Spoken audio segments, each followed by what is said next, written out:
Okay, here's something I didn't think to be saying this soon. We are at the airport. So we're heading to Jamaica, flying Air Canada, just arrived at Terminal 1. It's interesting to see activity. It almost feels normal except for the mask and everyone sort of keeping their distance. But we're going to go through the process and see how it goes. We're at least through check-in. You know, it's a much more thorough process in terms of them needing to check your travel authorization. So make sure you have that printed or have it able to prove on your phone. Just to quickly interject, Jamaica has a controlled entry program and you'll now need to obtain an electronic travel authorization from the visitjamaica.com website. You will go onto the website and apply under one of the 4 traveler categories that you would fall under. It will also advise you as to whether or not you will need to obtain a negative COVID-19 test to be able to check in for the flight. And once you receive the authorization, then of course you can go ahead with your travel plans. You will need to show this to the check-in agent. It's not something you can just do once you arrive at the airport or, God forbid, when you arrive in Jamaica. It has to be done beforehand. One more stage complete. We are through security. Now it's to the gate. So usually this would be the time to sort of lounge or find food. Okay, so it's really quiet. Be prepared for a lot of walking. The gates are pretty much still the same, but you're funneled through, like they've merged security checkpoints, so you'll walk to one and then walk all the way back to the gate. I don't think if you're traveling and expecting an international lounge, that isn't open. I think there's a shared domestic lounge right now at Pearson Airport. And I'm just gonna check to see if there's any food because again, we're not sure if we're gonna be fed on this flight. For whichever flight you're going to be taking, try and find out beforehand if they're going to be serving food. I will actually let you know that the check-in agent wasn't sure if food was provided, but here's what my experience was. In the economy cabin, there is no meal service. I believe you get a little package with a water bottle and sanitizer and stuff, but there's nothing else. There's no food for purchase. Make sure you have your food beforehand, and of course, you're going to be wearing your mask. You're going to be wanting other people to be wearing their masks, so if you do need to eat, it has to be quick and stealthy. In the Premium Rouge cabin, you did get a pre-packaged kit of some cold stuff, but again, nothing significant. I strongly recommend that you carry your food, you have snacks, and you be ready for a flight without food. There's not a lot of people in the lounge. It is so empty. It is so eerie. Here we go. We are boarding. I'm kind of nervous. Well, we're on board. There was a lot of shuffling of bags, but everyone's compliant, wearing the masks. Kind of a pent-up emotions. I feel a bit emotional, but looking forward to a comfortable and easy flight.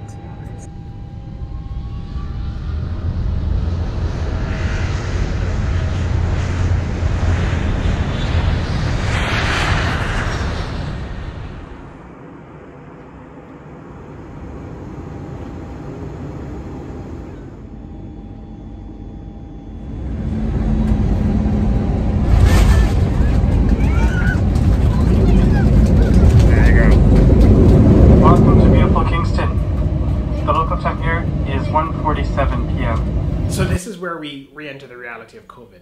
As soon as we were connected to the gate, one of the medical officers from the island came on board and explained what we would expect now in terms of procedures of being processed at the airport. You can listen to a bit of that here.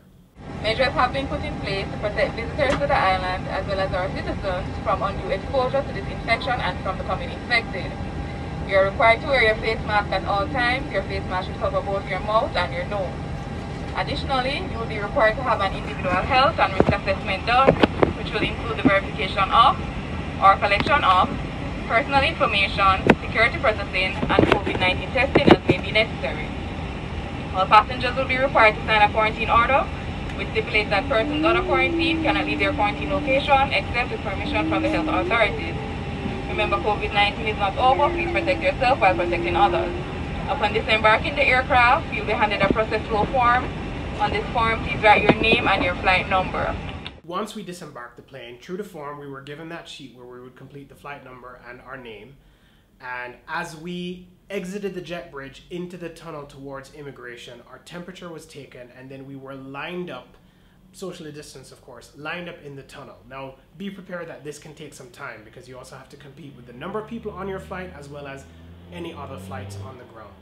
Then you advance to the screening checkpoint where they will determine your quarantine package, or essentially where you're going, if you're here as a returning resident, visiting friends and family, business travel, or going to the COVID resilient corridor.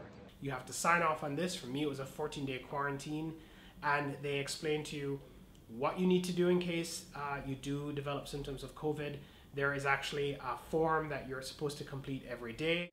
Once you're through that, you would go through immigration, and then when you head into the customs hall, if you haven't installed the JAM COVID-19 app, that is where you can get assistance to do it. So once the app is installed, you're free to get your bags, you go through customs, and then you would be transferring directly to your intended address. Can't stress that enough. Go to where you're going to stay. And, you know, based on whatever your quarantine package is, you would be following those rules. Just a quick note about the app in terms of what to expect. For me, I had 2 check-ins per day. It was randomized. And when you're prompted to check in, you would need to let them know if you're experiencing any symptoms. It's always good to have one of those infrared thermometers where you can just quickly take the temperature, because you have to indicate your temperature in the app, and they give you a code to recite in a video that you record. Are you following me? You'd upload it just like this. We go to the JAM COVID-19 app. We click on check-in in the bottom. I am not experiencing any symptoms. Click next, and this is where you would take your temperature. And then we note this code. Hi, this is Warren, and the code is 3700. Check that everything's okay, and then click submit. So that's the app. It's pretty straightforward. Just make sure that you're following the guidelines that have been provided to you when you enter the island. I do want to just remind everyone that if you are traveling, if you do deem it essential to travel, ensure that you have the right travel insurance coverage for your trip. Double check that it will cover COVID-19. Double check that it will actually provide coverage given various levels of government travel advisories that might be in place. Follow the safety protocols, continue to wear your mask, keep your hands clean, and keep your distance. As they say in Jamaica, walk good.